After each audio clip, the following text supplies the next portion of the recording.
तो हेलो नमस्कार दोस्तों, मैं मुकेश सर आप सभी का स्वागत करते हैं स्टूडेंट आज की इस क्लास में। स्टूडेंट अगर आप सभी भी एसएस जीडी परीक्षा कांस्टेबल के अगर एग्जाम देने जा रहे हैं, अगर आप सभी का एग्जाम 5 मार्च 7 मार्च 11 मार्च और 12 मार्च का है, तो आप सभी के लिए आज की क्लास स्टूडेंट काफी इंपोर्टेंट होने वाला, क्योंकि स्टूडेंट आज की इस क्लास में 300 प्लस स्टैटिक जीके के फास्ट रिवीजन होने वाला है, जो कि आप सभी के आने वाले एग्जाम के लिए काफी इंपोर्टेंट होने वाला है।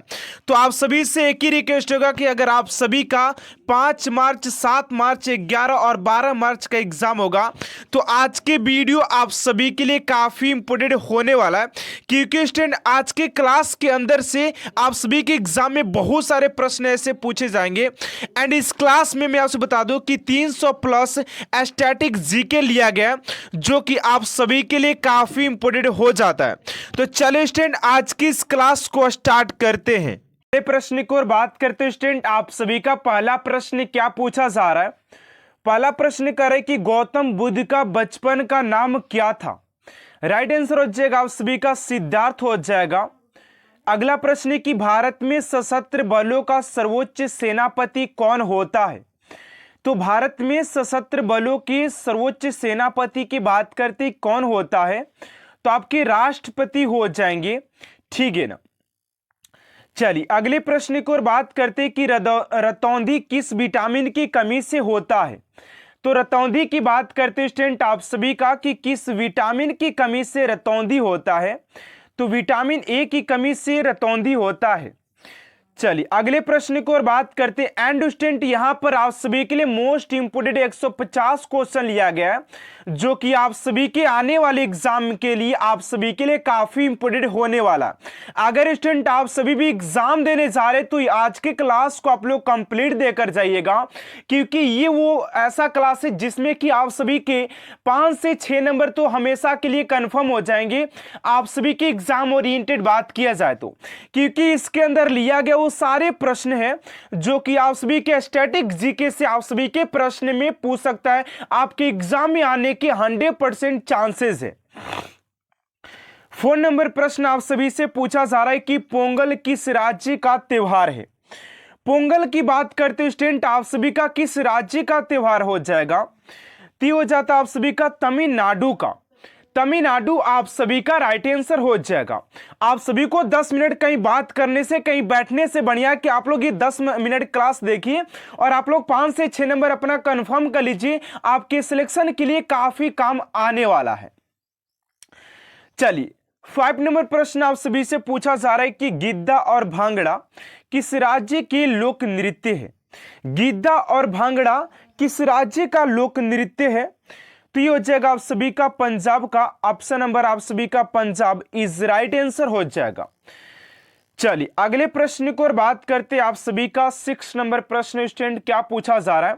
उससे पहले स्टूडेंट आप सभी से एक छोटा सा रिक्वेस्ट है कि अभी तक आप सभी मेरे चैनल को सब्सक्राइब नहीं किए तो प्लीज स्टूडेंट चैनल को सब्सक्राइब कर साथ साथ बेल आइकन को प्रेस कर दीजिएगा, ताकि ऐसा मोस्ट इंपोर्टेंट क्लास स्टूडेंट आप तक सबसे जल्द पहुंचते रहे।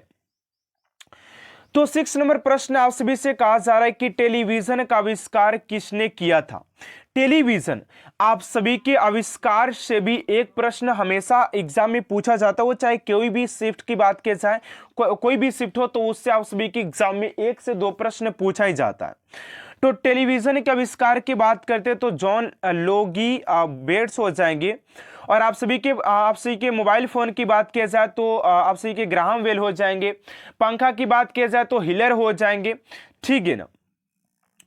चलिए अगले प्रश्न को और बात करते हैं आप सभी का 7 नंबर प्रश्न यहाँ पर क्या पूछा जा रहा है। तो 7 नंबर प्रश्न कर रहा है कि भारत की पहली महिला शासिका कौन थी। भारत की पहली महिला शासिका कौन थी, तो राइट आंसर हो जाएगा आप सभी का रजिया सुल्तान हो जाएंगी। आप सभी को क्लास को ऐसे देखिए, ध्यान से देखिए, ताकि आप लोग को दूसरा बार क्लास देखने का जरूरत ना पड़े और आप सभी को रिवीजन करने का भी जरूरत ना पड़े, क्योंकि मैं इस क्लास के अंदर आप सभी को एक क्वेश्चन को 2 से 3 बार पढ़ने वाला हूं, जिससे कि आप लोगों को क्लास के अंदर ही सारे प्रश्न आप सभी को याद हो जाए, जिससे कि आप लोगों को एक्स्ट्रा समय इस क्लास के अंदर देना न पड़ जाए, ठीक है ना। तो भारत की पहली महिला शासिका की बात करें तो आप सभी के रजिया सुल्तान हो जाएंगी। चलिए अगला प्रश्न है कि मछली किसकी सहायता से सांस लेती है। मछली किसकी सहायता से सांस लेती है, तो ये हो जाएगा गलफड़े। गलफड़े आप सभी का राइट आंसर हो जाएगा। अगला प्रश्न है कि इंकलाब जिंदाबाद का नारा किसने दिया था, तो इंकलाब जिंदाबाद के नारे की बात करते स्टूडेंट आप सभी का तो भगत सिंह हो जाएगा। अब देखिए यहां पर बहुत सारे स्टूडेंट को ये लग रहा होगा कि सर ये क्वेश्चन तो बाकी क्वेश्चन से इजी है, लेकिन मैं आप सभी को बता दूं कि आप जिस एग्जाम की प्रिपरेशन कर रहे हैं उस एग्जाम में यूपीएससी लेवल का एक क्वेश्चन नहीं पूछा जाता है। आप सभी के ऐसे नॉर्मल क्वेश्चन ही पूछे जाते हैं, लेकिन आप लोग के रिवीजन न होने के कारण, क्वेश्चन याद न होने के कारण आप लोग ऐसे क्वेश्चन को मिस कर देते हैं और फिर बोलते हैं कि यार क्वेश्चन तो बहुत ही हल्का था, लेकिन हम लोग को याद न होने के कारण से हम लोग क्वेश्चन को नहीं कर पाए। तो इसीलिए इस क्लास को और टोटली 150 क्वेश्चन लाए हैं, ताकि आप लोग को 150 क्वेश्चन बहुत ही कम समय में क्वेश्चन को आप लोग कंप्लीट कर पाए, ठीक है ना। चलिए अगले प्रश्न की ओर बात करते हैं। आप सभी का 10 नंबर प्रश्न यहां पर पूछा जा रहा है कि भारत का राष्ट्रीय गीत कौन सा है। तो भारत के राष्ट्रीय गीत के बारे में बात करते स्टूडेंट कौन सा हो जाएगा, तो वंदे मातरम हो जाता है। वंदे मातरम आप सभी का राइट आंसर हो जाएगा। अगला प्रश्न है कि दिल्ली सल्तनत राज्य का विस्तार किस शासन के समय में सबसे अधिक था। दिल्ली सल्तनत राज्य का विस्तार किस शासन के समय सबसे अधिक था, तो ये हो जाएगा आप सभी का मोहम्मद बिन तुगलक के शासनकाल में हुआ था। मोहम्मद बिन तुगलक आप सभी का राइट आंसर हो जाएगा। और आप सभी को इस क्वेश्चन का राइट आंसर देना है कि वंदे मातरम जो भारत का राष्ट्रीय गीत है उसके रचयिता कौन है, ठीक है ना। चलिए 12 नंबर प्रश्न पूछा जा रहा है कि किस मुगल शासक के समय में मुगल साम्राज्य का विस्तार सबसे अधिक था। तो मुगल शासक की विस्तार की बात करते हैं कि शासन में अत्यधिक था, तो औरंगजेब हो जाएगा। चलिए अगले प्रश्न की ओर बात करते हैं। आप सभी का 13 नंबर प्रश्न पूछा जा रहा है कि भारत का राष्ट्रीय गीत किसने लिखा था। तो भारत के राष्ट्रीय गीत के रचयिता की बात करते हो आप सभी का हो जाएंगे बंकिम चंद्र चटर्जी हो जाएंगे। बंकिम चंद्र चटर्जी आप सभी का राइट आंसर हो जाएगा। चलिए अगले प्रश्न की ओर बात करते हैं।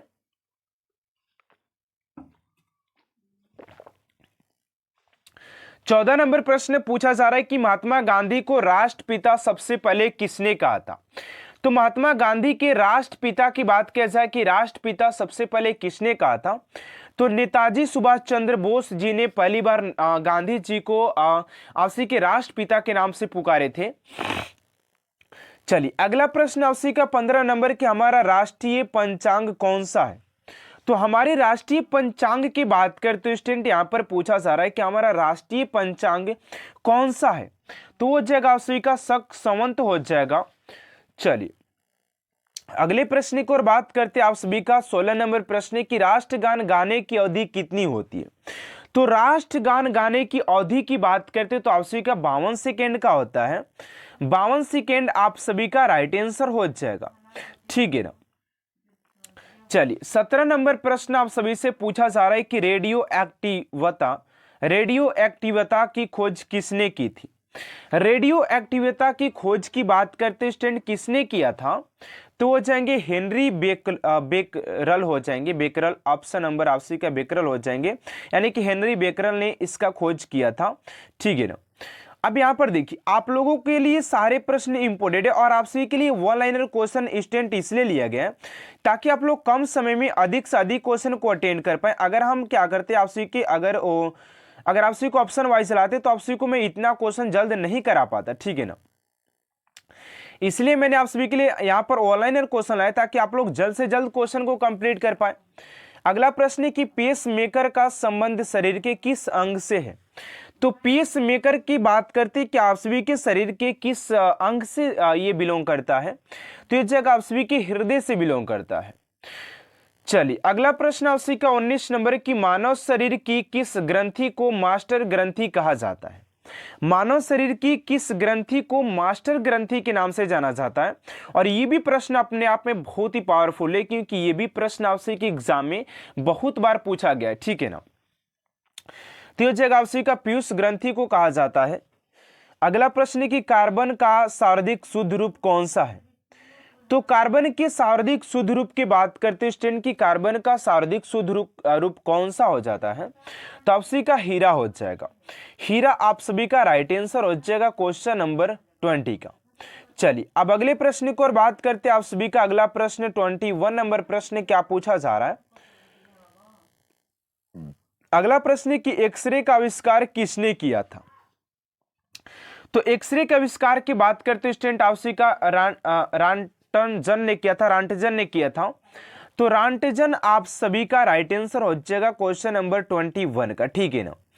चलिए, और अभी तक आप सभी चैनल को सब्सक्राइब नहीं किए तो प्लीज स्टूडेंट चैनल को सब्सक्राइब आप लोग जरूर कर दीजिएगा, क्योंकि आप लोग के लिए यहाँ पर डेली बेहतर से बेहतरीन करने का प्रयास किया जाता है, ठीक। और आप सभी के लिए बेहतर से बेहतर क्लास लाने का प्रयास किया जाता है, जिससे आप लोग अपने वर्दी को, सपने को साकार कर पाए।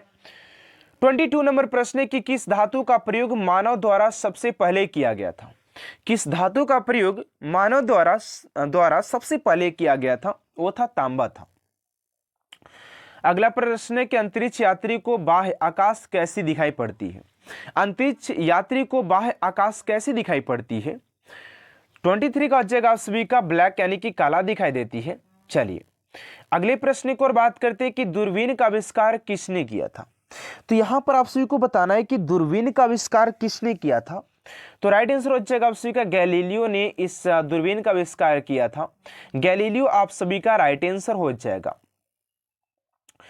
चलिए अगले प्रश्न की ओर बात करते हैं। आप सभी का 24 नंबर प्रश्न 25 नंबर प्रश्न यहां पर पूछा जा रहा है कि दिल्ली स्थित महात्मा गांधी की समाधि का क्या नाम है? दिल्ली में जो महात्मा गांधी जी का जो समाधि स्थल है उसका क्या नाम है? तो ये हो जाएगा आप सभी का राजघाट हो जाएगा। अगला प्रश्न है कि भारत में पहली रेलगाड़ी कहां से कहां तक चली थी? तो पहली बार रेलगाड़ी की बात करते तो आपसे कि बंबई से वर्तमान मुंबई से ठाणे तक चली थी। अगला प्रश्न है कि भारत में पहली बार मेट्रो रेल सेवा किस नगर में आरंभ किया गया था? यह भी क्वेश्चन अपने आप में काफी इंपोर्टेंट है, क्योंकि देखिए जिस भी प्रश्न में वो चाहे करंट अफेयर्स का प्रश्न हो या स्टैटिक जीके का प्रश्न हो, जिसमें आपसी का फर्स्ट लग जाता है, पहली बार लग जाता है, वो क्वेश्चन बहुत बार एग्जाम में पूछे जाते हैं, ठीक है ना। तो राइट आंसर हो जाएगा आप सभी का कोलकाता हो जाएगा। कोलकाता आप सभी का राइट आंसर हो जाएगा, ठीक है ना, कोलकाता हो जाएगा। चलिए अगले प्रश्न को और बात करते 28 नंबर प्रश्न है कि भारत में रेल का आरंभ किस सन में हुआ था? यानी कि भारत में रेल का आरंभ यहां पर पूछा गया कि भारत में रेल का आरंभ कब हुआ था? तो ये आपसे कि 1853 में हुआ था। अगला प्रश्न है कि प्रथम भारतीय अंतरिक्ष यात्री कौन थे? Squadron leader Rakesh Sharma. कब गए थे? तो 1984 में गए थे, सॉरी, ठीक है ना, सॉरी, कोई दिक्कत नहीं, यहाँ पर 1984 हो जाएगा। अगला प्रश्न है कि हजारा राम मंदिर किस विजयनगर शासन के काल में बना था? हजारा राम मंदिर की बात की जाए किस विजयनगर शासन काल में बना था? तो ये जगह कृष्णदेव राय के शासन काल में निर्माण किया गया था। तो आप सी के कृष्णदेव राय के शासनकाल इज राइट आंसर हो जाएगा क्वेश्चन नंबर 30 का। चलिए अगले प्रश्न को और बात करते 31 नंबर प्रश्न। देखिए आप लोग क्या करते हैं कि आप लोगों को ना जो यहाँ पर देखिए यार, आप सभी नहीं जान पाते कि यार हमारे प्रश्न में, हमारे एग्जाम में कैसे प्रश्न पूछे जाएंगे, और आप लोग भटकते रहते क्लास के अंदर ना। लेकिन आप लोग को मैं बोलता हूँ, मेरे ध्यान से अगर आप लोग बताएं, आप लोग अगर स्टडी करें तो आप लोग कोई एक क्लास को चूज करिए जिसमें कि आप लोग उसमें मैराथन हासिल कीजिए। आप लोग एक क्लास को पूर्ण रूप से तो देखते नहीं है। अगर जहां भी एक क्वेश्चन डाउटफुल लगा या कोई क्वेश्चन नॉर्मल लगा या क्वेश्चन हाई लगा, तो लड़के क्या करते हैं, स्टूडेंट क्या करते हैं कि उस क्लास को अवॉइड कर देते, उस क्लास को छोड़कर निकल जाते। लेकिन आप लोग गलती यहीं पर करते, एक क्लास को देखिए, क्योंकि हर टीचर आप सभी के लिए वेस्ट करने का प्रयास करता है। वो चाहे कोई भी टीचर हो, मैं हूं या कोई अलग कोई टीचर हो, तो आप सभी के लिए बेस्ट ही करने का कोशिश करता है। तो आप लोग कहीं भी एक इत्मीनान से क्लास को अटेंड कीजिए, तो आप सभी के लिए बेटर रहेगा। और आप सभी को क्या लगता है यार, कोई भी एसएससी हो, चाहे आर्मी हो, चाहे कोई भी एग्जाम की बात करते, दुनिया में कोई भी एग्जाम हो, वो कहां से प्रश्न पूछेगा आखिर आप सभी के? स्टैटिक जीके, तो स्टैटिक जीके से प्रश्न पूछेगा, ठीक है। तो आप सभी के लिए वही लाया जा रहा है जो कि आप सभी के एग्जाम के लिए इंपोर्टेंट हो, ठीक है ना। चलिए 31 नंबर प्रश्न है कि किसके शासन काल में मुगल चित्रकला अपने चार मोत्कर्ष पर थी? तो जहांगीर के शासन काल हो जाएगा। अगला प्रश्न है कि हिजरी संवत कब प्रारंभ हुआ था। तो हिजरी संवत की बात करते तो 622 में हुआ था। अगला प्रश्न है कि मोहनजोदड़ो के विशाल स्नानागार के निकट विशाल कक्ष की छत कितने स्तंभ पर आश्रित है। तो ये हो जाएगा आपसे का 20 स्तंभ। अब देखिए हम लोग तो बहुत बार एग्जाम में हम लोग इतिहास में पढ़े कि यार मोहनजोदड़ो में एक विशाल स्नानागार देखने को मिला था, लेकिन ये जो प्रश्न है 20 स्तंभों वाला वो काफी इंपोर्टेंट है और ये डीपली प्रश्न है, ठीक है ना। तो आप सभी के लिए यहाँ पर हर एक प्रकार का क्वेश्चन ला गया ताकि आप लोग हर क्वेश्चन को रूबरू हो पाए और आप लोग हर प्रश्न को जान पाए कि कौन क्वेश्चन का कैसा आंसर होना चाहिए, कौन सा आंसर होना चाहिए, ठीक है ना। चलिए 34 नंबर प्रश्न पढ़िए, आप सभी क्या कह रहा है।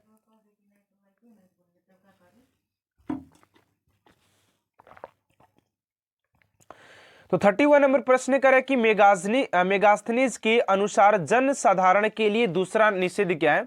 तो असत्य है। अगला प्रश्न किस सामवाहन शासन के सक्षण नहपाण के सिक्के को पुनः जारी किया। तो गौतमी पुत्र सातकड़ी ने। अगला प्रश्न कि सर्वप्रथम किस उपनिषद में ब्रह्मचार्य, गृहस्थ, वानप्रस्थ एवं सन्यासी आदि 4 आश्रमों का वर्णन हुआ है। तो जाबाल उपनिषद में हुआ था। अगला प्रश्न 37 नंबर की संगम काल के किस साहित्य से संगम काली चित्रकला के विकास की जानकारी मिलती है। तो मणिमेखले में हो जाएगा। अगला प्रश्न है कि अकबर ने दस्तूर उल अमल की घोषणा कब की थी। तो 1882 में किया था, 1582 में ऑप्शन नंबर आपसे का हो जाएगा, ठीक है ना। अगला प्रश्न है कि शाहजादे के रूप में शाहजहां का क्या नाम था। तो खुर्रम हो जाएगा। अगला प्रश्न 40 नंबर प्रश्न है कि तुर्कों द्वारा प्रथम बार वास्तविक चाप ट्रू आर्च का प्रयोग किस मकबरा में किया गया था। तो आपसी के वल्वन के मकबरा में किया गया था। अगला प्रश्न है कि ऋग्वेद का छठा मंडल किस ऋषि को समर्पित है। तो भरद्वाज ऋषि हो जाएंगे। पुनर्जन्म से संबंधित प्रथा का वर्णन किस उपनिषद में है। तो आप सभी का हो जाएगा बृहदारण्यक उपनिषद में हो जाएगा। अगला प्रश्न है कि सम्राट अशोक का एक लघु शिलालेख भ्राभु में है, किस राज्य में है। तो ये राजस्थान में हो जाएगा। जयपुर में स्थित इस शिलालेख को खोज 1840 ईस्वी में कैप्टन वर्ट ने किया था, ठीक है ना। अगला प्रश्न है कि गुप्त साम्राज्य के किस शासन को ह्वेनसांग के द्वितीय कहा गया। तो कुमारगुप्त द्वितीय हो जाएंगे। चलिए अगला प्रश्न है कि बदायूं में स्थित हौजे सामी का निर्माण सल्तनत काल के किस शासन ने कराया था। तो आपसी के इल्तुतमिश हो जाएगा। अगला प्रश्न है कि मुगल काल में परगने के खजांची को क्या कहते थे। तो आपसी को फोतदार कहते थे, फोतदार हो जाएगा। अगला प्रश्न है कि अकबर ने इबादत खाने में सभी धर्मों के लोगों के प्रवेश की अनुमति किस वर्ष दी थी। तो आप सभी का 1578 में दिया था। अगला प्रश्न है कि लॉर्ड हेडिंग का भारत में शासनकाल क्या है। तो आपसी का 1844 से लेकर 1848 हो जाएगा। अगला प्रश्न है कि अंतर्राष्ट्रीय महिला दिवस किस तिथि को मनाया जाता है। तो आपसी के 8 मार्च को मनाया जाता है। विधवा पुनर्विवाह अधिनियम कब पारित किया गया। तो आपसी के 1856 में लॉर्ड कैनिंग के काल में आपसी के किया गया था। अगला है कि शाहजहां के पुत्रों में सर्वाधिक उपदार दृष्टिकोण रखने वाला तथा वेदों को कुरान की तरह पवित्र मानने वाला कौन था। तो आपसी के दारा सिको हो जाएगा। अगला प्रश्न है कि अशोक द्वारा उत्कृष्ट कराए गए किस अभिलेखों को कलिंग विजय का उल्लेख मिलता है। तो आपसी के 13वें अभिलेख से मिलता है, ठीक है ना। अगला प्रश्न है कि चंद्रगुप्त के दरबार में राजदूत बनाकर मेगास्थनीज को किसने भेजा था। तो आपसी के सेल्यूकस निकेटर ने विदा किया था। तो आपसी के Seleucus Nicator is right answer हो जाएगा।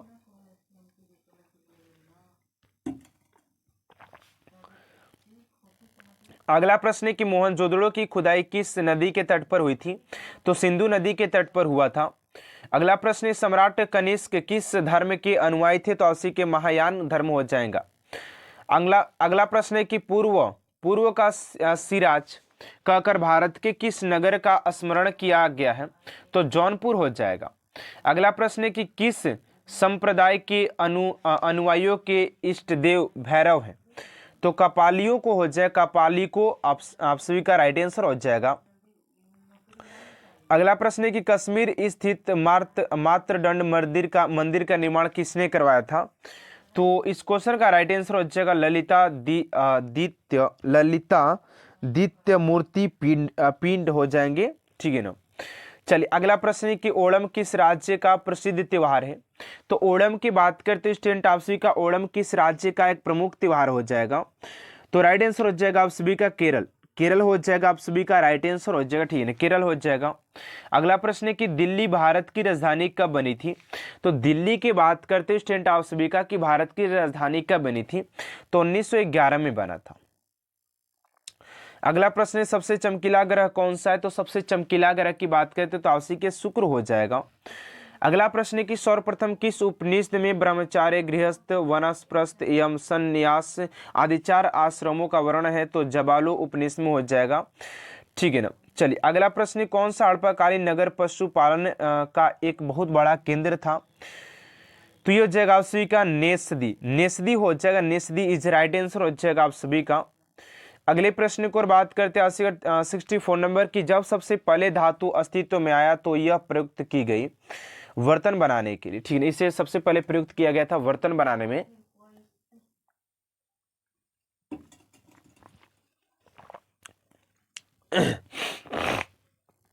चलिए अगला प्रश्न है कि सिंधु सभ्यता के उत्तर छोर और दक्षिणी छोर के बीच की दूरी 1400 किलोमीटर है। बताइए कि इन छोरों पर कौन से स्थल स्थित है? तो रहमान टेरी और भगत राय हो जाएगा। अगला प्रश्न है 66 नंबर के, अशोक के गंधार एवं लद्धमान के लेख किस लिपि में लिखित है? तो आरमाइक लिपि में हो जाएगा। अगला प्रश्न है कि प्रसिद्ध तमिल ग्रंथ तोल्काप्पियम का लेखक कौन है? तो आपसी के हो जाएंगे तोल्काप्पियर ही हो जाएगा, ठीक है ना। अगला प्रश्न है कि चोल शासकों द्वारा प्रसारित वर्ण मुद्राओं का सामान्य नाम क्या था? तो कलुंज या पोन हो जाएगा, ठीक है ना, पोन भी कह सकते हैं, कलुंज भी कह सकते हैं। चलिए अगला प्रश्न है कि मौर्यकालीन शासन पुष्यमित्र शुंग ने कौन से उपाधि धारण की थी? तो आपसी के सेनानी का उपाधि धारण किया था।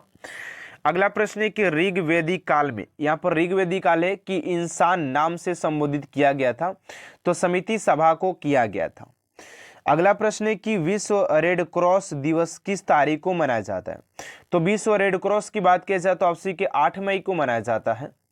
अगला प्रश्न है कि हिंदी दिवस कब मनाया जाता है? तो आपसी के 14 सितंबर को मनाया जाता है हिंदी दिवस। संविधान के किस अनुच्छेद द्वारा हिंदी को राष्ट्रभाषा घोषित किया गया? तो आपसी के अनुच्छेद 343 हो जाएगा।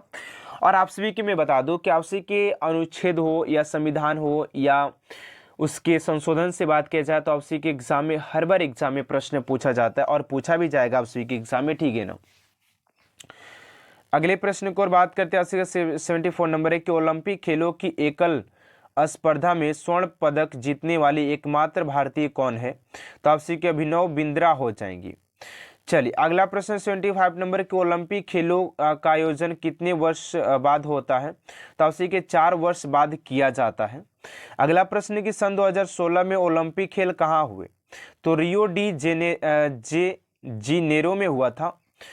चलिए अगला प्रश्न, अंतर्राष्ट्रीय मानव अधिकार दिवस कब मनाया जाता है? तो अंतर्राष्ट्रीय मानव अधिकार दिवस की बात करते हैं तो आपसी के 10 दिसंबर को मनाया जाता है। चलिए अगला प्रश्न है कि हरियाणा की कौन सी नस्ल की भैंस प्रसिद्ध है? हरियाणा की कौन सी नस्ल की भैंस प्रसिद्ध है? तो मुर्रा हो जाएगा। अगला प्रश्न है कि प्रसिद्ध शीतला माता मंदिर कहाँ स्थित है? तो गुड़गांव में हो जाएगा। अगला प्रश्न है कि विशाल हरियाणा पार्टी किसने बनाई थी? तो आपसी के राम वीरेंद्र सिंह हो जाएंगे। अगला प्रश्न है 84 नंबर की, भगवान बुद्ध को ज्ञान प्राप्ति कहाँ हुई थी? तो बोध गया में हुआ था। आर्य समाज की स्थापना किसने किया? स्वामी दयानंद ने किया था। पंजाबी भाषा की लिपि कौन सी है? तो गुरुमुखी है। अगला प्रश्न 84 नंबर की भारत की प्रमुख भूमि का दक्षिणतम किनारा कौन सा है? तो कन्याकुमारी हो जाएगा। कौन सा हो जाएगा आप सभी का? तो कन्याकुमारी इज राइट आंसर हो जाएगा। चलिए, भारत में सबसे पहले सूर्य किस राज्य में निकलता है? तो अरुणाचल प्रदेश में। जब भारत की बात किया जा रहा है, इंसुलिन का कौन सा प्रयोग बीमारी किस उपचार के लिए किया जाता है? किस बीमारी के उपचार के लिए किया जाता है? तो मधुमेह के लिए इंसुलिन का प्रयोग किया जाता है। बिहू किस राज्य का प्रसिद्ध त्योहार है? तो ऑप्शन का असम का हो जाएगा। कौन सा विटामिन आंवले में प्रचुर मात्रा में मिलता है? तो ऑप्शन के विटामिन सी हो जाएगा। एंड अगला प्रश्न है कि भारत का प्रथम गवर्नर जनरल कौन था? तो ऑप्शन के विलियम वेटिंग हो जाएंगे। ठीक है ना। अगला प्रश्न 90 नंबर की कागज का आविष्कार किस देश में हुआ था? तो ऑप्शन के चीन में ही हुआ था सर्वप्रथम। और ऑप्शन का सिविल जो एग्जाम था वो सबसे पहले चीन में ही किया गया था। अगला प्रश्न है कि भारत का राष्ट्रीय पशु कौन सा है? तो बाघ हो जाएगा। भारत का राष्ट्रीय पक्षी की बात किया जाए तो मोर हो जाएगी। चलिए, अगला प्रश्न है कि भारत का राष्ट्रीय जलीय जीव कौन सा है? तो गंगा डॉल्फिन हो जाएगा। अगला प्रश्न है कि भारत का राष्ट्रीय फल तो आम हो जाएगा। भारत का राष्ट्रीय फूल कमल हो जाएगा। ठीक है, चलिए, भारत का राष्ट्रीय पेड़ बरगद हो जाएगा। भारत का राष्ट्रीय खेल हॉकी हो जाएगा। और कह रहे कि भारत के राष्ट्रीय झंडे की लंबाई और चौड़ाई अनुपात कितना है? तो 3:2 हो जाता है। ये भी प्रश्न आप सभी के अभी फिलहाल में जो बिहार पुलिस का एग्जाम हुआ था ना, उसमें भी प्रश्न पूछा था। तो आप सभी के भी एग्जाम में पूछे जाने के 100% चांसेज है। ठीक है ना। अगला कि भारत का राष्ट्रीय गान किसने लिखा था? तो रविंद्रनाथ टैगोर हो जाएंगे। जलियांवाला बाग हत्याकांड कब वो कहाँ हुआ था? तो 1919 में अमृतसर। 13 अप्रैल 1919 में आपसी का अमृतसर में हुआ था। अगला प्रश्न है कि 1939 में कांग्रेस छोड़ने के बाद सुभाष चंद्र बोस ने किस दल की स्थापना की? तो फॉरवर्ड ब्लॉक की स्थापना किया था। अगला प्रश्न है कि पंजाब केसरी किसे कहा जाता है? तो लाला लाजपत राय को कहा जाता है। सार्डर्स की हत्या किसने किया? तो भगत सिंह ने किया था। 1857 के विद्रोह में किसने अपना बलिदान सबसे पहले दिया था? तो मंगल पांडे जी ने दिया था। ठीक है ना। भारत की पहली महिला राज्यपाल कौन थी? तो सरोजिनी नायडू हो जाएंगी। अगला प्रश्न है कि माउंट एवरेस्ट पर 2 बार चढ़ने वाली पहली भारतीय महिला कौन थी? तो पहली महिला की बात की जाए, भारतीय नहीं है, तो संतोष यादव हो जाएंगी। अगला प्रश्न है कि मौर्योत्तर काल में अधिकांश शिल्पी किस जाति से के थे? तो क्षुद्र जाति के हो जाएंगे। अगला प्रश्न है कि क्षेत्रफल की दृष्टि से भारत में सबसे छोटा राज्य कौन सा है? तो गोवा हो जाएगा। सल्तनत काल में स्वतंत्र कृषि विभाग की स्थापना किस सुल्तान ने की थी? तो आपसी के मोहम्मद तुगलक हो जाएगा। चलिए, अगला प्रश्न है कि विजयनगर साम्राज्य का तुलुवंशीय शासन कृष्णदेव राय ने किस प्रसिद्ध ग्रंथ की रचना की थी? तो अमुक्त माल्यद। अगला कि अकबर ने जजिया नामक कर किस वर्ष बंद कराया? तो 1564 में। अगला प्रश्न है कि मुगल काल में धार्मिक प्रवृत्ति के व्यक्ति की अनुदान के रूप में दी जाने वाली भूमि को क्या कहते हैं? तो मदद ए माल कहते हैं। अगला प्रश्न है कि सूर्य उदय का देश के नाम से कौन सा देश प्रसिद्ध है? तो जापान हो जाएगा आप सभी का। चलिए, अगला प्रश्न है कि मोहम्मद सालेह द्वारा रचित किस ग्रंथ में शाहजहां के अंतिम 2 वर्षों का जानकारी मिलती है? तो अमल ए सालेह में मिलती है। अगला प्रश्न है कि भारत की पहली महिला मुख्यमंत्री तो श्रीमती सुचेता कृपलानी हो जाएंगी। हरियाणा के पहले मुख्यमंत्री कौन थे? तो पंडित भगवत दयाल शर्मा हो जाएंगे। चलिए, अगला प्रश्न है कि संयुक्त राष्ट्र संघ की स्थापना कब हुई? तो 24 अक्टूबर 1945 को हुआ था। संयुक्त राष्ट्र संघ का मुख्यालय आपसी के न्यूयॉर्क में हो जाएगा। संयुक्त राष्ट्र संघ के पहले सचिव की बात की जाए तो त्रिगवेली हो जाएंगे। अगला प्रश्न है कि इस समय संयुक्त राष्ट्र संघ के कितने देश सदस्य हैं? तो 193 देश हो जाएंगे। अगला प्रश्न है कि संयुक्त राष्ट्र संघ सुरक्षा परिषद के कितने देश सदस्य होते हैं? तो 15 हो जाएंगे। अगला प्रश्न है संयुक्त राष्ट्र संघ सुरक्षा परिषद के कितने देश अस्थायी सदस्य हैं? तो ऑप्शन के 5 सिर्फ अस्थायी हो जाएंगे। अगला अंतर्राष्ट्रीय न्यायालय कहाँ पर स्थित है? तो द हेग हॉलैंड में हो जाएगा। संयुक्त राष्ट्र संघ के वर्तमान महासचिव हैं तो ऑप्शन के बान की मून हो जाएंगे। अगला प्रश्न संयुक्त राष्ट्र महासभा में हिंदी में भाषण देने वाले भारतीय कौन थे? तो ऑप्शन अटल बिहारी वाजपेयी जी हो जाएंगे। अगले प्रश्न की ओर बात करते हैं। ठीक है ना।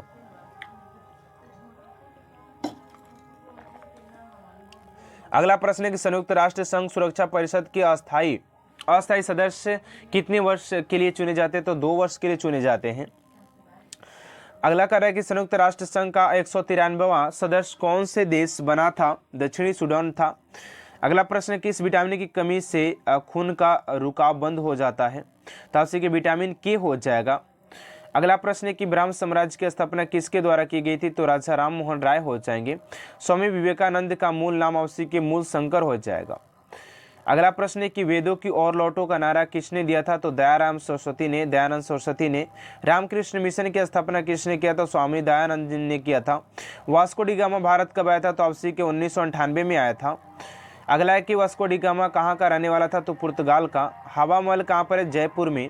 सिख धर्म का संप्रदाय किस सिख गुरु को माना जाता है? तो गुरु नानक को माना जाता है। किस सिखों का प्रमुख त्यौहार कौन सा है? तो वैसाखी हो जाएगा। लौह पुरुष किस महापुरुष के नाम को कहा जाता है? तो सरदार पटेल को कहा जाता है। नेताजी सुभाष चंद्र बोस किस महापुरुष को कहा जाता है? नेताजी। तो आपसे सुभाष चंद्र बोस जी को बहुत ही कम समय में अधिक से अधिक क्वेश्चन को सॉल्व किया जाए, जो कि आप सभी के कंपटीशन एग्जाम के लिए काफी इंपोर्टेंट हो जाता है।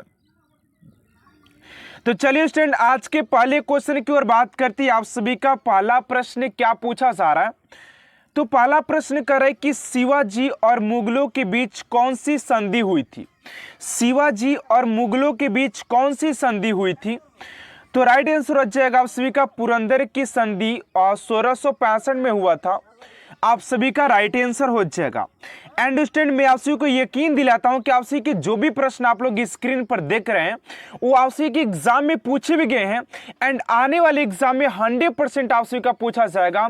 अगर आप सभी इस क्लास को एंड तक अटेंड करते हैं तो मैं आप सभी गारंटी देता हूं कि 5 से 10 नंबर का जीके जो होगा आप सभी को इसी क्लास लिए पूछा जाएगा। ठीक है ना। दूसरा नंबर प्रश्न आप सभी का पूछा जा रहा है कि शिवाजी औरंगजेब के आगरा दरबार में कब उपस्थित हुए थे? शिवाजी औरंगजेब के दरबार में आगरा कब उपस्थित हुए थे? तो राइट आंसर हो जाएगा आप सभी का 1666 में। आप सभी का राइट आंसर हो जाएगा। चलिए अगले प्रश्न की ओर बात करते हैं। आप सभी का तीसरा नंबर प्रश्न यहाँ पर पूछा जा रहा है कि शिकागो विश्व धर्म सम्मेलन में स्वामी विवेकानंद कब भाग लिए थे? तो ये हो जाएगा आप सभी का 1893 में। अगर आप सभी को लग रहा है कि क्लास थोड़ा सा सर फास्ट लेकर चल रहे तो आप सभी थोड़ा सा कंप्रोमाइज कीजिएगा, क्योंकि आप सभी के एग्जाम में क्वेश्चन हर किसी को याद रहता है लेकिन टाइम मैनेजमेंट हर स्टूडेंट नहीं कर पाता है। जो भी एग्जाम क्रैक करके आते हैं उनसे पूछा जाता है कि आखिर आपने क्या किया था गलती, सारे लोग बोलते हैं कि सर टाइम मैनेजमेंट हम लोग ना कर पाए। तो इसलिए आप सभी को फास्ट एकदम क्लास को लाया गया है जिसमें कि आप लोग फास्ट तरीके से क्लास को अटेंड कर पाए। एग्जाम हॉल में बैठने से पहले 1 से 2 दिन बैठने से पहले आप लोग इस क्लास को अटेंड कर पाएं, ताकि आप लोगों को भी टाइम मैनेजमेंट का पता हो कि टाइम मैनेजमेंट एग्जाम में कैसे किया जाता है। ठीक है ना। चलिए अगले प्रश्न को और बात करते हैं। आप सभी का 4 नंबर प्रश्न यहां पर पूछा जा रहा है कि सरदामणी कौन थी? अब यहां पर प्रश्न पूछा गया कि सरदामणी कौन थी? तो राइट आंसर हो जाएगा आप सभी का रामकृष्ण परमहंस की पत्नी थी। रामकृष्ण परमहंस की पत्नी हो जाएंगी। चलिए अगला प्रश्न आप सभी का 5 नंबर। एंड स्टूडेंट, अभी तक आप सभी हमारे चैनल को सब्सक्राइब नहीं किए तो प्लीज स्टूडेंट चैनल को सब्सक्राइब कर साथ साथ बेल आइकन को प्रेस कर दीजिएगा, ताकि ऐसा मोस्ट इंपोर्टेंट क्लास स्टूडेंट आप तक सबसे जल्द पहुंचते रहे। ठीक है ना। तो 5 नंबर प्रश्न पूछा जा रहा है कि शहनामा के रचयिता कौन है? तो शहनामा के रचयिता की बात करते स्टूडेंट आप सभी के कि शहनामा के रचयिता हो जाएंगे आप सभी के फिरदौसी हो जाएंगे। आप सभी का राइट आंसर हो जाएगा फिरदौसी। अगला प्रश्न आप सभी का 6 नंबर की सल्क निर्मित औजार किस काल की प्रमुख विशेषता है? सल्क यानी कि इसे शिल्प भी बोल सकते हैं। सिल्क जो होता है ना, सिल्क निर्मित औजार किस काल की प्रमुख विशेषता है? तो मध्य पाषाण काल हो जाएगा, पूरा पाषाण काल हो जाएगा। आप सभी का राइट आंसर हो जाएगा मध्य पूरा पाषाण काल। ठीक है ना। चलिए अगला प्रश्न आप सभी का 7 नंबर यहां पर पूछा जा रहा है कि सर्क सुल्तानों के शासन काल में किस स्थानों को पूर्व शिवराज या सिराज ए हिंद कहा जाता था। यहां पर प्रश्न आप सभी को थोड़ा सा और टाइप का लग रहा है, क्योंकि ये प्रश्न आप लोग हालांकि पहले कभी शायद ना देखे हो। 95% स्टूडेंट के साथ ऐसा हुआ होगा जो कि मैं प्रश्न कर रहा हूं, लेकिन आप सभी के एग्जाम में जब आप लोग खुद से सोचिए कि जब भी आप लोग एग्जाम हॉल में देकर आते तो आप सभी को नहीं लगता है कि यार मैंने तो यार ये क्वेश्चन याद करके आया था, लेकिन प्रश्न में कुछ और पूछ दिया। तो ये जो प्रश्न है ना आप सभी के एग्जाम ओरिएंटेड ही लिया गया है। तो आप लोग यहां पर ये मत सोचिए कि यार कैसा प्रश्न पूछा जा रहा है या हल्का प्रश्न पूछा जा रहा है। जो भी प्रश्न यहां पर आप सभी के लिए सिलेक्ट किया गया है वो सारे प्रश्न आपके एग्जाम ओरिएंटेड ही है। तो आप लोग बिना टेंशन लिए क्लास को एंड तक आप सभी जोड़ देखिए, ठीक है ना। राइट आंसर हो जाएगा आप सभी का जौनपुर उत्तर प्रदेश हो जाएगा। चलिए आप सभी का 8 नंबर प्रश्न है कि वेदों में संपूर्ण सच्चाई निहित है, यह कथन किसका है। वेदों में संपूर्ण सच्चाई निहित है, यह कथन आप सभी के महर्षि स्वामी दयानंद सरस्वती जी के हो जाएंगे, जो कि क्वेश्चन काफी इंपोर्टेंट है आप सभी के लिए। अगला प्रश्न है कि वेदों की ओर लौटो नारा किसने दिया था। वेदों की ओर लौटो नारा किसने दिया था। तो 9 का हो जाएगा आप सभी का ऑप्शन नंबर हो जाएगा, सॉरी यहां पर हो जाएगा महर्षि दयानंद सरस्वती जी ने ही ये नारा दिया था कि वेदों की ओर लौटो। आप सभी के वचन एंड कथन से भी एक प्रश्न पूछा जाएगा आप सभी के एग्जाम में, ठीक है ना। 10 नंबर प्रश्न यहां पर पूछा जा रहा है, ध्यान दीजिएगा। कह रहा है कि वेदांत कॉलेज की स्थापना किसने की थी। वेदांत कॉलेज की स्थापना किसने किया था। तो राजा राम मोहन राय हो जाएंगे। आप सभी का राइट आंसर हो जाएगा राजा राम मोहन राय, जिन्होंने आप सभी के वेदांत कॉलेज की स्थापना किया था। चलिए 11 नंबर प्रश्न है कि राजा प्रथम का मूल नाम क्या था। राजा प्रथम का मूल नाम क्या था। तो ये हो जाएगा अरिमोली वर्मन, अरिमोली वर्मन हो जाएगा आप सभी का राइट आंसर हो जाएगा। चलिए अगला प्रश्न आप सभी का 12 नंबर स्टूडेंट यहां पर पूछा जा रहा है, प्रश्न ध्यान दीजिएगा।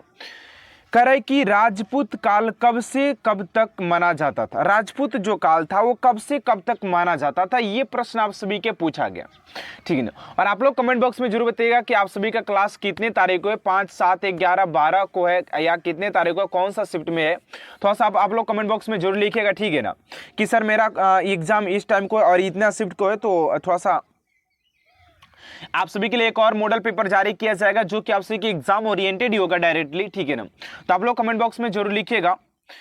आप सभी का 12 नंबर प्रश्न यहाँ पर पूछा जा रहा है कि राजपूत काल कब से कब तक चला था।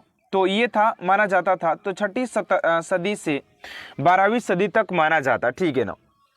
चलिए अगला प्रश्न 13 नंबर की राजनीतिक स्वतंत्र राष्ट्र की प्राणवायु है, यह शब्द किसने कहे थे। तो ये शब्द कैसे आप सभी के महर्षि अरविंद घोष हो जाएंगे, ठीक। अरविंद घोष आप सभी का राइट आंसर हो जाएगा। 14 नंबर प्रश्न यहाँ पर पूछा जा रहा है कि राख के टीले किस नौपाषाणीन स्थल से प्राप्त हुए थे। तो राख के टीले की बात करते, राख के टीला यहाँ पर पूछा तो ये हो जाएगा आप सभी के संगन कल्लू तथा पिक लिहल से।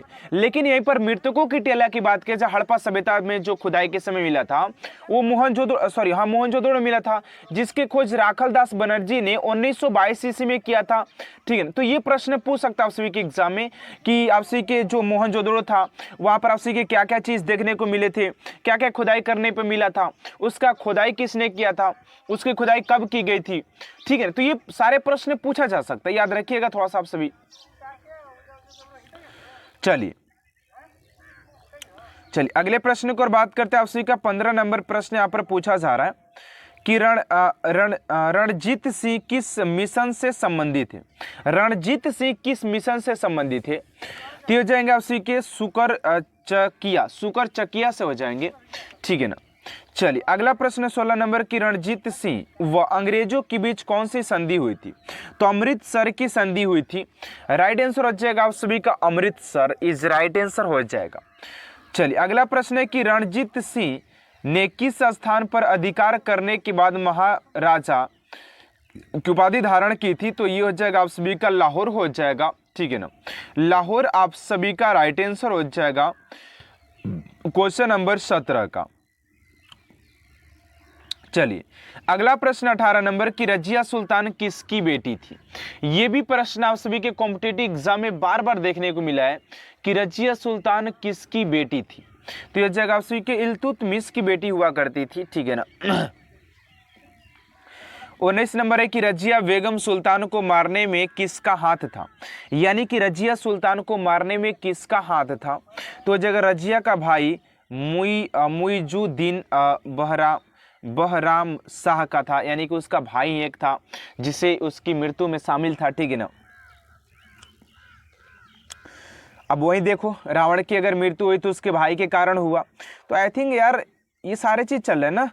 और चलिए 20 नंबर प्रश्न की ओर बात करते हैं। आप सभी का कर रहा है कि युवा बंगाल आंदोलन के नेता कौन थे। तो युवा बंगाल आंदोलन के नेता की बात करते तो आप सभी का राइट आंसर हो जाएगा हेनरी लुई विलियम डीरोजियो हो जाएंगे, ठीक है ना। चलिए अगले प्रश्न को और बात करते हैं 21 नंबर की। भारत का राष्ट्रीय पशु है तो बाघ हो जाएगा। भारत के राष्ट्रीय पक्षी की बात करिए जाए तो मोर हो जाएगा। भारत के राष्ट्रीय जलवायु कौन सी है तो आपसे गंगा डॉल्फिन हो जाएंगे, राष्ट्रीय जलीय जीव हो जाएंगे ना, तो डॉल्फिन हो जाएंगी, गंगा डॉल्फिन। अगला प्रश्न है कि भारत का राष्ट्रीय फल कौन सा है तो आम हो जाएगा। भारत के राष्ट्रीय फल की बात कर देखिए, अब ये तो क्वेश्चन देखने बहुत छोटा लग रहा है, लेकिन जब एग्जाम में ऐसे प्रश्न पूछे जाते हैं छोटे छोटे ना, तो लगता है यार इसका ऑप्शन नंबर ए होना चाहिए कि बी होना चाहिए कि सी होना चाहिए। ऐसे में लोग कंफ्यूजन हो जाते हैं, क्योंकि जो याद रहता है क्वेश्चन उसको रिवाइज करना बहुत जरूरी होता है। अगर आप सभी रिवाइज नहीं करते ना फिर भी आपसे प्रश्न भूल जाते हैं और याद नहीं रह पाता है, क्योंकि यार जीके जो है अथाह सागर है। आप सभी को पता होगा कि कितना भी याद कर लिया जाए जीके कभी खत्म होने वाला बात नहीं है ना। तो इसलिए आप सभी को रिवाइज करना काफी जरूरी है। आप सभी को क्वेश्चन कोई भी याद है वो बात अलग की बात है, लेकिन आप लोगों को कितना माइंड में याद है, कितना आप लोग रिवीजन किए, बात मोस्ट इंपोर्टेंट तो ये रखता है आप सभी का, ठीक है ना। चलिए कह रहा है कि भारत का राष्ट्रीय फूल आप सभी के कमल हो जाएगा। भारत का राष्ट्रीय पेड़ कौन सा है तो आप सभी के बरगद हो जाएगा, बरगद हो जाएगा, ठीक है ना। चलिए अगले प्रश्न को और बात करते हैं आपसे। देखिएगा यहाँ पर 27 नंबर प्रश्न क्या है, कह रहा है कि भारत का राष्ट्रीय खेल हॉकी हो जाएगा। भारत के राष्ट्रीय झंडे की लंबाई और चौड़ाई का अनुपात 3:2 हो जाएगा। भारत का राष्ट्रीय गान किसने लिखा था तो रविंद्रनाथ टैगोर जी ने लिखा था। और इन्हें रविंद्रनाथ टैगोर जी ने बंगाल के साथ राष्ट्रीय गान भी लिखे हैं। और इनसे मोस्ट इंपोर्टेंट पॉइंट ये है कि आप सभी की ये आप सभी के नोबेल पुरस्कार से नवाजे गए। आप सभी के गीतांजलि के लिए इन्हें नोबेल पुरस्कार भी दिया गया था, किन्हें, रविंद्रनाथ टैगोर जी को दिया गया था, जो कि काफी मोस्ट इंपोर्टेंट पॉइंट है आप सभी के लिए। चलिए अगला प्रश्न है कि भारत का राष्ट्रीय गीत कौन सा है तो वंदे मातरम है। प्रायद्वीपीय भारत की सबसे ऊंची चोटी कौन से है तो अन्नाई मूडी हो जाएगा। अगला प्रश्न है कि सतपुड़ा की रानी किस हिल स्टेशन को कहा जाता है तो पंचमंडी मध्य प्रदेश हो जाएगा। चलिए अगला प्रश्न है कि लोकतक एक है तो लोकतक एक झील हो जाएगा, ठीक है ना। और आप सभी को देखिए यहाँ पर झील से संबंधित और बाकी प्रश्न भी लिया गया जो कि आप सभी के एग्जाम में पूछे जाते हैं। जैसे कि बात किया जाए कि सबसे बड़ा विश्व का सबसे बड़ा झील कौन सा है, भारत का सबसे बड़ा झील कौन सा है, मीठे पानी का सबसे बड़ा झील कौन सा है, खट्टे पानी का आप सभी के खट्टे पानी का सबसे बड़ा झील कौन सा है, खारे पानी का कौन सा, सबसे गहरा झील कौन सा, सबसे बड़ा झील कौन सा है, सबसे पुराना झील कौन सा है। ये सारे टाइप्स जो झील से बनते हैं आप सभी को मैंने बता दिया कि ऐसे ऐसे प्रश्न पूछते हैं और पूछा भी आप सभी के एग्जाम में जाएगा, आप लोग याद रखिएगा, ठीक है ना। अगला प्रश्न सबसे बड़ी मानव निर्मित झील कौन सा। अब ये देखिए मानव निर्मित बात की जा रही है। देखिए झील जो होता है आप सभी के दो प्रकार का होता है, एक होता है कृत्रिम और एक होता है मानव रहित। कृत्रिम होता है जो एक प्राकृतिक और कृत्रिम होता है। एक प्राकृतिक यानी कि जो भगवान के द्वारा बनाया गया है, जो माने कि जो पहले से ऑलरेडी बना हुआ है, और जो कृत्रिम होता है जो मानव रहित द्वारा बनाया जाता है किसी भी चीज को, ठीक है ना, ये होती है। तो ये जगह उसी के गोविंद सागर हो जाएगा। अगला है कि शिव समुद्र जलप्रपात किस नदी के मार्ग में पाया जाता है तो कावेरी नदी हो जाएगी। चलिए अगला प्रश्न है कि बाल टोडा हिम नद कहाँ स्थित है तो उसी के काराकोरम पर्वतमाला में हो जाएगा। अगला प्रश्न है कि भारत का सबसे ऊंचा जलप्रपात उसी के जोंग जलप्रपात हो जाएगा। अगला प्रश्न है कि ऊंचे क्षेत्रों में लेटराइट मिट्टी किस में पाई जाती है, किससे बनी होती है तो अम्लीय हो जाएगा। चलिए अगला प्रश्न है कि लेटराइट मिट्टी कहाँ पाई जाती है तो लेटराइट मिट्टी की बात करते हैं तो आर्द्र और शुष्क जलवायु वाले उष्णकटिबंधीय क्षेत्र में पाया जाता है। अगला प्रश्न है कि भारत के उत्तरी मैदान की मिट्टी सामान्यतः कैसी बनती है तो ऐसी के तालोचन द्वारा होती है। अगला प्रश्न है कि जलोढ़ मिट्टी में उगने वाली फसल और जिन्हें प्रचुर मात्रा में पानी की आवश्यकता होती है वो आप सभी के चावल है। अगला प्रश्न है कि राजस्थान बंजर भूमि के अंतर्गत सर्वाधिक क्षेत्रफल वाला राज्य कौन सा है, तो राजस्थान ही हो जाएगा। अगला प्रश्न है कि मृदा लवणता किसके द्वारा मापी जाती है, तो आपसे की चालकता के द्वारा मापी जाती है। अगला प्रश्न है कि भारत के क्षेत्रफल का विस्तार कितना प्रतिशत एक वर्ष में 75 सेंटीमीटर वर्षा कम से कम है, तो 35% प्रतिशत हो जाएगा। चलिए अगला प्रश्न है कि भारत की जलवायु कैसी है, तो उष्णकटिबंधीय मानसूनी जलवायु हो जाएगा। अगला प्रश्न है कि गर्म शुष्क मौसम के दौरान भारतीय उपमहाद्वीप पर सबसे कम दबाव किस क्षेत्र का होता है, तो आपसी के उत्तर पश्चिम का होता है। अगला प्रश्न है कि अक्टूबर और नवंबर के महीने में भारी वर्षा कहाँ होती है, तो भारी वर्षा की बात किया जाए तो आपसी कोरोमंडल तट पर होता है। कोरोमंडल तट जो है वहाँ पर आपसी की भारी मात्रा में बारिश होता है, ठीक है ना। चेन्नई में दक्षिण पश्चिम मानसून के अन्य यहाँ पर पूछा अन्य स्थानों की तुलना में कम वर्षा क्यों होती है, तो क्योंकि मानसूनी कोरोमंडल तट के समानांतर चलता है। चेन्नई बहुत गर्म है और नमी की संघनी नहीं देता है। वे अपतटीय हवाएं हैं। चलिए अगला प्रश्न आपसी का 49 नंबर की गुवाहाटी में चंडीगढ़ तथा मानसून बारिश का क्या रुख है, तो आपसी के हासन ट्रेड एक वर्ष में हो जाएगा, ठीक है ना। चलिए अगला प्रश्न आपसी का 50 नंबर की 50 सेमी से कम वर्षा वाला क्षेत्र कौन सा है, तो आपसी के लेह लद्दाख हो जाएगा आप सभी का, ठीक है ना। लेह लद्दाख आप सभी का राइट आंसर हो जाएगा। अगला प्रश्न है कि दो नदियों के बीच उपजाऊ भूमि क्या कहलाती है, तो आपसी के दो हाब कहलाता है, दो आब हो जाएगा। अगला प्रश्न है कि भारतीय प्रायद्वीप की सबसे लंबी नदी आपसी गोदावरी नदी हो जाएगी। गोदावरी नदी आप सभी का राइट आंसर हो जाएगा। चलिए अगला प्रश्न आपसी का कि किस नदी को दक्षिणी गंगा कहा जाता है, किस नदी को दक्षिणी गंगा कहा जाता है, तो राइट आंसर हो जाएगा आपसी का गोदावरी नदी को दक्षिणी गंगा के नाम से जाना जाता है। अगला प्रश्न है किस नदी का उद्गम भारत से बाहर है, ऐसा कौन सा नदी है जिसका उद्गम जो है भारत से बाहर है, तो ब्रह्मपुत्र नदी हो जाएगा। अगला प्रश्न है कि सिंधु नदी किस पर्वत श्रेणी से निकलती है, तो सिंधु नदी की बात करते किस पर्वत श्रेणी से निकलती है, तो ये हो जाएगा आप सभी का कैलाश पर्वत से निकलती है। कैलाश पर्वत आप सभी का राइट आंसर हो जाएगा। चलिए अगला प्रश्न है आप सभी का 56 नंबर की भारत में कौन सी नदी विभस्र घाटी में बहती है, तो आप सभी के नर्मदा, ताप्ती और दामोदर नदी हो जाएगी। थोड़ा सा स्टूडेंट क्लास को फास्ट ले रहे हैं क्योंकि आप सभी के पास समय बहुत कम और क्वेश्चन बहुत ज़्यादा है, तो इसलिए क्लास को थोड़ा सा फास्ट लेंगे एंड आप लोग थोड़ा सा कंप्रोमाइज कीजिएगा, ठीक है ना। चलिए अगला प्रश्न है कि भागीरथी और अलकनंदा का संगम कहाँ होती है, तो भागीरथी और अलकनंदा के आपसी के संगम की बात करते तो आपसी के देवप्रयाग में हो जाएगा। चलिए अगला प्रश्न आपसी का 58 नंबर की कौन सी नदी अपनी धारा बदलने के लिए प्रसिद्ध है, यानी कि ऐसी कौन सी नदी है जो अपनी धारा को बदलती रहती है, तो ये हो जाएगा आपसी के कोसी नदी।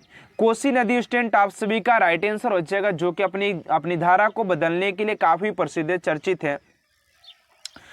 चलिए अगले प्रश्न की ओर बात करते हैं उससे पहले स्टूडेंट आप सभी से एक छोटा सा रिक्वेस्ट है कि अभी तक आप सभी चैनल को सब्सक्राइब नहीं किए तो प्लीज स्टूडेंट चैनल को सब्सक्राइब कर साथ साथ बेल आइकन को प्रेस कर दीजिएगा, ताकि ऐसा मोस्ट इंपोर्टेंट क्लास स्टूडेंट आप तक सबसे जल्द पहुंचते रहे। क्योंकि आप लोग ना क्लास देखते देखते थोड़ा सा समझ ही नहीं पाते कि सर का भी थोड़ा सा मदद करना है, थोड़ा सा भाई चैनल को सब्सक्राइब कर लाइक कर दीजिए, ठीक है ना। अगर ज़्यादा आप सभी को थोड़ा सा मेहनत करना मदद करना है तो भाई थैंक्स वाले बटन पर भी आप सभी क्लिक कर सकते हैं और वहाँ पर थोड़ा सा आप लोग ज्वाइन करके थोड़ा सा सर का मदद कर सकते हैं, ठीक है ना। थोड़ा सा आप लोग कर सकते हैं, मदद कर सकते हैं, कोई दिक्कत नहीं, अगर आप लोग चाहें तो कर सकते हैं। तो अगले प्रश्न की ओर बात करते हैं आप सभी का 59 नंबर प्रश्न क्या पूछा जा रहा है, ध्यान दीजिएगा। कह रहा है कि ज्वार नदी मुख मुहरा कौन सी नदी बनाती है, तो आप सभी के नर्मदा नदी बनाती है। नर्मदा नदी आप सभी का राइट आंसर हो जाएगा क्वेश्चन नंबर 59 का। चलिए अगले प्रश्न की ओर बात करते हैं। चलिए अगला प्रश्न है 60 नंबर की सतपुड़ा और बिदा के बीच कौन सी नदी बहती है, तो नर्मदा हो जाएगी आप सभी का। अगला प्रश्न है कि सूरत शहर किस नदी के तट पर है, तो आपसे की ताप्ती नदी हो जाएगी। अगला प्रश्न आपसे का 62 नंबर की भारत की किस नदी में अंतर्देशीय जल निकासी है, तो लूनी हो जाएगी। भारत की कृत्रिम बंदरगाह कौन सा है? आपसी के चेन्नई या मद्रास बंदरगाह हो जाएगा, क्योंकि आप सभी के स्टूडेंट बताया जाए तो आपसी की बंदरगाह से भी 1 से 2 प्रश्न पूछा जाता है, ध्यान दीजिएगा थोड़ा सा क्लास के ऊपर।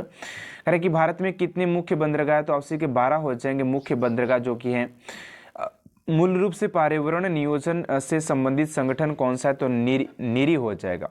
अगला है कि शांत घाटी किस राज्य में? आपसी के केरल में हो जाएगा।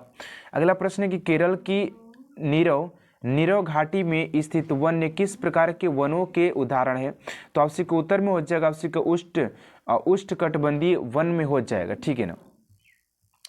अगला प्रश्न है 68 नंबर की भारत का सबसे पहला राष्ट्रीय उद्यान कौन सा है? तो आपसे कॉर्बेट राष्ट्रीय उद्यान हो जाएगा, जो कि आप सभी के लिए काफ़ी इंपॉर्टेंट एंड आप सभी के एग्जाम में भी बार बार यहाँ से प्रश्न पूछे जाते हैं।